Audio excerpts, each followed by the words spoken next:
One thing I've seen consistently happen is pelvic torque.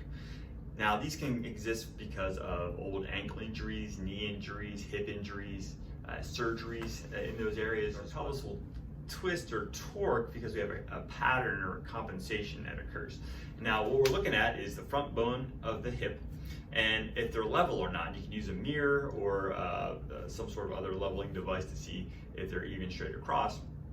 And that will have a twist in our hip because we lean when we drive or when we stand in line at the store. Now when we move our legs, our hips should twist, and that's natural and normal. However, when they get fixated or they don't twist as well, then we can get all kinds of muscle tension, and that can affect our low back, our discs, all kinds of problems, even sciatica. We're looking at the front bones here, and whatever one rocks forward is going to dip down, and whatever one rocks backwards is going to dip back.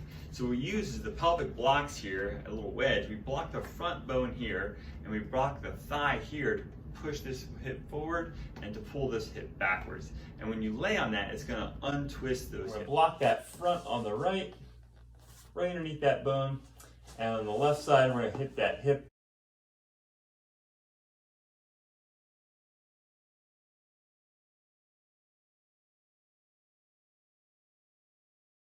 To help add traction and support to the low back.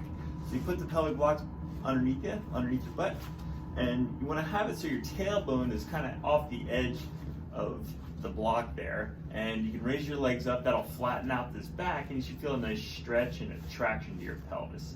You can even let your legs flat and to kind of open up the hips in the front as well.